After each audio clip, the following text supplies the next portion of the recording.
Are you trying to power your robot with LiPo batteries, but not sure how to spec out batteries? I'll be going over important battery specs, such as milliamp hours, watt hours, C rating, and then dive into important topics such as charging and storage, motor output, as well as batteries in parallel and series. All right, let's get started.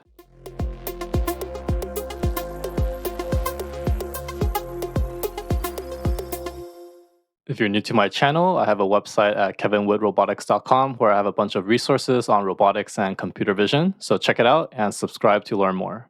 So what does LiPo even mean? So LiPo stands for lithium polymer, and you're going to see 3S. So this 3S means that it's 3 cells in series. You can also see 2S or other variations. But this is a specific battery that I've been playing with. It's a Z3S 5,200 milliamp hour LiPo battery. It has 11.1 volts with ADC. We're going to go into a lot of these specs later on, but just to show you a concrete example, this is the one that I've been looking at. I'll put all the links in the description below. But here you can see what this features is they have a JST-XH connector. So this connector is used for charging purposes. And we have a XT60 cable connector here. So this can connect to your robot or any devices that have the same connector, or you could change the adapter to the right connector that you need. That has a hard case for this battery, and it uses 12 gauge cables. So there's a bunch of different connectors that can be used for batteries. Depending on which one you're using, make sure you get the correct one, or you can also get an adapter that can adapt from one type of connector to another. So that way it might be a good idea because you can be flexible. You could have the same battery, but then you could use it for different projects because the connectors are different. So one of the main specs for batteries that you're going to see is the milliamp hour. This is known as capacity. So what capacity tells us is how long the battery will last before you need to recharge it. And typically it's a measure of mAh. This is pronounced milliamp hour. In our case, we're looking at a 5,200 milliamp hour. So what does this mean? You could interpret it as you could output 5.2 amps for 1 hour. You can also interpret it as 1 milliamp for 5,200 hours, or you could think about it as 1 amp for 5.2 hours. And of course, this is the theoretical case. In practice, there's going to be some efficiency issues, so you might have to take a certain percentage of this actual value. So depending on where you're coming from, you might be used to capacity or you might be used to energy. So they show this with the specs amp hour versus watt hour. So there's a relationship between the two actually, and you could get this relationship by taking the amp hour or the capacity times your nominal voltage, which is going to give you your watt hour. So in our case, we have 5.2 amp hour, and then our nominal voltage is 11.1. This is going to give us 57.72 watt hours. So the way to interpret watt hours is you could think about it as 57.72 watts in 1 hour, or you can also think about it as 1 watt for 57.72 hours. So there's another important spec, which is called the C rating. Sometimes you'll see it as C rate, and it's usually the number that has the C afterwards, like the ADC here. And what this tells us is the maximum possible charge or discharge rate for the battery. This doesn't mean that this is the rate you should be charging, which I'll talk about later on, but this is pretty much the maximum output that a battery can provide. So you could think about these numbers like this. So with 1C, the way to interpret this is discharge 1 time an hour, or you could think about it as 1 time in 1 hour. So I put 1 divided by 1 for the sake of consistency with my ADC case. So with ADC, which is our battery that we're looking at, what this means is that you can discharge 80 times in 1 hour.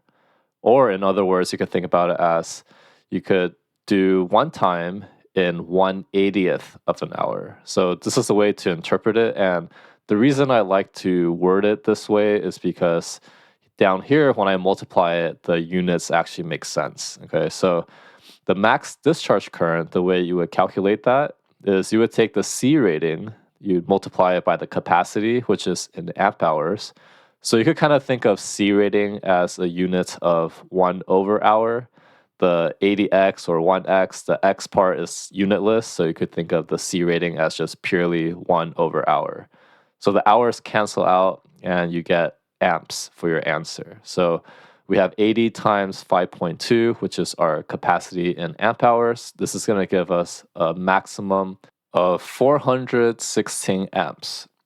So now when you're actually trying to charge your batteries, you don't actually want to charge it at 80C. So what you want to do instead is use the safe charging rate. This is typically going to be between 0.5C to 1C.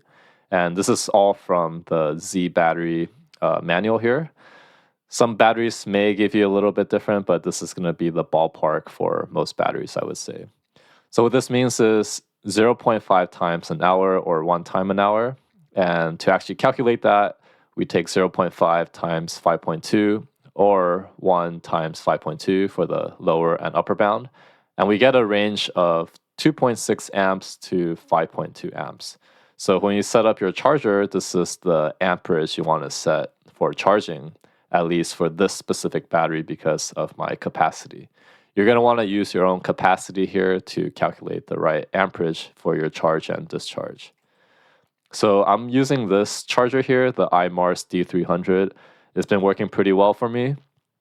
They have a smart charging system, so it'll tell you when it's full or too low. You could plug it in to read all that. Go ahead and check it out. I also have a video on this on my channel, so just search for iMars and you could find out how to use this specific model. And here are the different voltages for the different cases. So nominal, this is going to be your typical operating voltage. It's going to be at 3.7 volts per cell or 11.1 volts. To go from 1 cell to 3 cell, you just multiply by 3. The max charge recommended for these batteries is 4.2 volts or total of 12.6. The minimum charge, you don't want to get lower than this. It's going to be 3.2 volts per cell or 9.6 total. And if you're going to store for long-term storage, the recommended voltage is 3.8 per cell or 11.4 for the total battery. And you could have these things here. This is called the LiPo battery checker. These are really nice because you could plug it in and then you could monitor the battery. If you don't want to use this, you could either use the charger to read it or you could use like a voltmeter to read it. But this one, you could leave it on there to monitor the life of your battery. So it's pretty nice to have. And for long-term storage, you could put in something like this to make sure that it's going to be safe and not burn down your house if something bad happens. So if you're trying to power your robot, you need to understand the characteristics of the motors that you're working with. So in my case, I'm going to be taking these bare actuators here as an example. So I have some videos in my channel on this actuator. You can go ahead and check it out, but it's really good for robotics applications. So these motors here have a torque constant of 1.16 Newton meter per amp. So the way to interpret this is it has 1 amp is going to produce 1.16 Newton meter. So what this means is that 5,200 milliamp hour is going to produce 1 amp for 5.2 hours. So we knew that earlier, right? So 1.16 Newton meters for 5.2 hours. This is what it's going to give us. So this is assuming that it's holding. So for those that aren't used to Newton meters, you could think about this as 0.85 pounds a foot away for 5.2 hours. So this is going to be roughly how much it's going to consume when it's holding it. For your actual application, you might need to run some trajectory to see the dynamic loads and how often you see this, but this is just a simplified case to let you kind of have a good idea of what this means. So imagine now you have 2 motors. So what this will do is it's going to double the amperage draw. So you can either double the amperage draw, or what ends up happening is because it's double the amperage draw, you're going to end up using your battery twice as fast. So one motor is going to have 5,200 milliamp hour, which is going to give you 1 amp for 5.2 hours. With 2 motors with the same capacity, what's going to end up happening is because you have 2 now, we're going to be doubling up the amperage, so 2 amps for 2.6 hours. So as I said before, what this means is that the 2 motors is going to end up lowering the life of the battery twice as fast before you have to recharge again. So you can actually configure your batteries in different ways to accommodate for more usage. So you could put batteries in parallel, for example. What this is going to do is you could see that the red cables is going to go together. So red with red and white with white. This is going to create a parallel connection for the batteries. So when you end up having the batteries in parallel, what this will actually give us is double the capacity. So with one battery, we have 5,200 milliamp hour. With 2 batteries in parallel, this will give us 10,400 milliamp hours. The voltage will stay the same. So here in practice, you could use something like this. This is a parallel battery connector cable. You could use this to make your batteries be in parallel. And for batteries in series, it's going to look a little bit different. So what ends up happening is you're going to connect the white of the first battery to the red of the second battery, and then the black is going to be left alone for the second battery. So this is how it's going to look like for batteries in series. It's going to end up doubling the voltage in this case. So with one battery, we have 11.1 volts. With 2 batteries, it's going to be 22.2 volts. And the capacity is going to remain the same for batteries in series. And in practice, you could get some of these connectors here. This will allow you to connect the batteries in series, or you could go ahead and make your own. So whether to go with the parallel setup or the series setup is going to depend on if you need to have more capacity or more voltage for your system. You can either do this if you have smaller batteries and you want to put something beefier together, or if you don't already have smaller batteries laying around, you could just buy a bigger battery that already has the specs that you need. So all the different products I mentioned throughout this video, I'll go ahead and leave links in the description. So go ahead and check it out.